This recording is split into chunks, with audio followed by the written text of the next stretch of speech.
আমি যেহেতু আমাৰ প্ৰাণৰ শিল্পী হিয়াৰ মুঠ আমাৰ জুবিন গাৰ্গ আমাৰ মাজত বৰ্তমান নাই আৰু তেখেতৰ যিটো মৃত্যু হৈছিলে সেইটো আমি মানে মানি ল'ব পৰা নাই আৰু সেইকাৰণে আমি বিচাৰিছোঁ চৰকাৰৰ পৰা আমি বিচাৰিছোঁ তেখেতে আমাৰ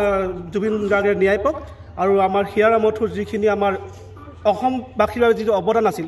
সেই অৱদান আমি কেতিয়াও পাহৰিব নোৱাৰোঁ আৰু তেখেতে সংস্কৃতিৰ প্ৰতি যি গানৰ প্ৰতি যিটো আমাৰ অসমবাসীক দি থৈ গ'ল সেইখিনি আমি যাতে আমাৰ মাজত জীয়াই ৰাখিব পাৰোঁ তাৰ বাবে আমি সকলোৱে প্ৰয়াস কৰিছোঁ আৰু আকৌ তেখেতৰ স্মৰণতে আমি এইটো কাৰণে আজি সদৌ অসম ভিত্তিত কল্পতৰু নাট্যগোষ্ঠীৰ সৌজন্যত আমি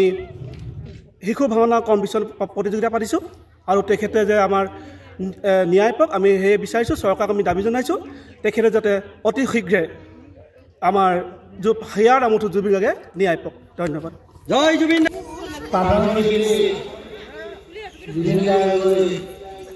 আমি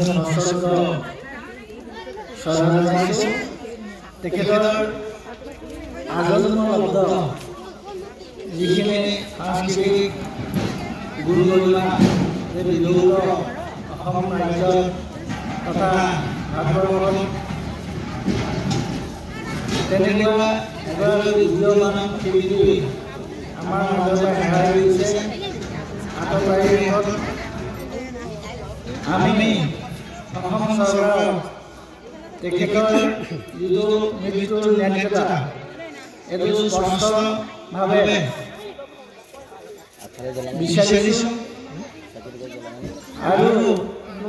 আমি বাতৰি টিভি চেনেলৰ জৰিয়তে আমি মুখ্যমন্ত্ৰী শ্ৰী হিমন্ত বিশ্ব শৰ্মা ডাঙৰীয়াৰ জৰিয়তে তেওঁৰ যিটো মৃত্যুৰ ন্যায্যতা সেইটো অহা 8 ডিচেম্বৰত ৰাজহুৱা কৰিব আমি সেই আশাৰে ন্যায্যতা প্ৰাপ্তিৰ যিটো সন্তুষ্টি সেইটো আমি পাবলৈ বাট চাই আছোঁ কাৰণে বিদেশী আমাৰ প্ৰতি জুবিন গাৰ্গৰ যি আকস্মিক মৃত্যু সেই মৃত্যুত আমি ৰাজহুৱাভাৱে আমাৰ কল্পতৰু নাট্যগোষ্ঠীৰ জৰিয়তে যি ছদিনীয়াকৈ প্ৰতিযোগিতামূলক শিশু ভাওনা অনুষ্ঠিত কৰিছোঁ সেই ভাওনাৰ জৰিয়তে সমগ্ৰ সত্তা উপলব্ধি কৰি তেখেতৰ পুনৰবাৰ আমি শ্ৰদ্ধা নিবেদন কৰি ৰাজহুৱাভাৱে তেখেতৰ ন্যায্য প্ৰাপ্তিৰ বাবে 8 ডিচেম্বৰ তাৰিখলৈ অতি সংযমেৰে আমি বাট চাই আছোঁ।